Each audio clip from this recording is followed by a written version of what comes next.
Pride and Prejudice by Jane Austen. Chapter 38.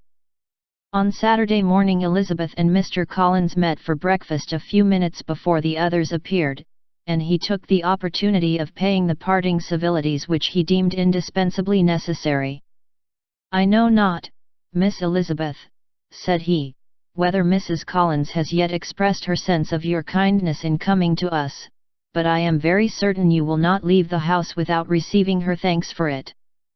The favour of your company has been much felt, I assure you. We know how little there is to tempt anyone to our humble abode.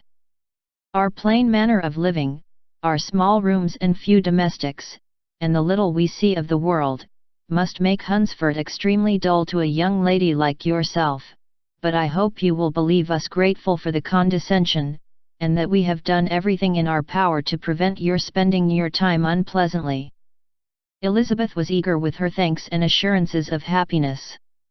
She had spent 6 weeks with great enjoyment, and the pleasure of being with Charlotte, and the kind attentions she had received, must make her feel the obliged.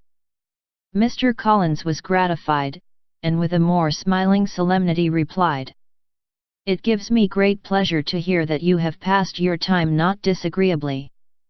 We have certainly done our best, and most fortunately having it in our power to introduce you to very superior society, and, from our connection with Rosings, the frequent means of varying the humble home scene, I think we may flatter ourselves that your Hunsford visit cannot have been entirely irksome. Our situation with regard to Lady Catherine's family is indeed the sort of extraordinary advantage and blessing which few can boast. You see on what a footing we are. You see how continually we are engaged there. In truth I must acknowledge that, with all the disadvantages of this humble parsonage, I should not think anyone abiding in it an object of compassion, while they are sharers of our intimacy at Rosings." Words were insufficient for the elevation of his feelings, and he was obliged to walk about the room, while Elizabeth tried to unite civility and truth in a few short sentences. "You may, in fact, carry a very favourable report of us into Hertfordshire, my dear cousin. I flatter myself at least that you will be able to do so. Lady Catherine's great attentions to Mrs. Collins you have been a daily witness of, and altogether I trust it does not appear that your friend has drawn an unfortunate, but on this point it will be as well to be silent. Only let me assure you, my dear Miss Elizabeth, that I can from my heart most cordially wish you equal felicity in marriage. My dear Charlotte and I have but one mind and one way of thinking. There is in everything a most remarkable resemblance of character and ideas between us. We seem to have been designed for each other." Elizabeth could safely say that it was a great happiness where that was the case, and with equal sincerity could add, that she firmly believed and rejoiced in his domestic comforts. She was not sorry, however, to have the recital of them interrupted by the lady from whom they sprang. Poor Charlotte! It was melancholy to leave her to such society.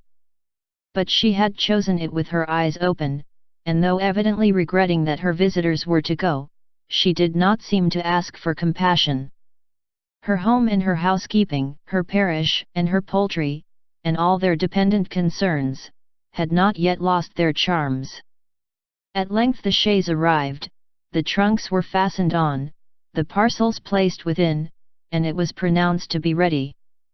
After an affectionate parting between the friends, Elizabeth was attended to the carriage by Mr. Collins, and as they walked down the garden he was commissioning her with his best respects to all her family, not forgetting his thanks for the kindness he had received at Longbourn in the winter, and his compliments to Mr. and Mrs. Gardiner, though unknown. He then handed her in, Maria followed, and the door was on the point of being closed, when he suddenly reminded them, with some consternation, that they had hitherto forgotten to leave any message for the ladies at Rosings. "But," he added, "you will of course wish to have your humble respects delivered to them, with your grateful thanks for their kindness to you while you have been here." Elizabeth made no objection, the door was then allowed to be shut, and the carriage drove off. "Good gracious!" cried Maria, after a few minutes' silence, "It seems but a day or two since we first came, and yet how many things have happened." "A great many indeed," said her companion with a sigh. "We have dined 9 times at Rosings, besides drinking tea there twice.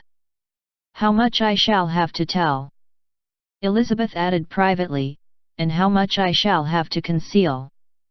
Their journey was performed without much conversation, or any alarm, and within 4 hours of their leaving Hunsford they reached Mr. Gardiner's house, where they were to remain a few days.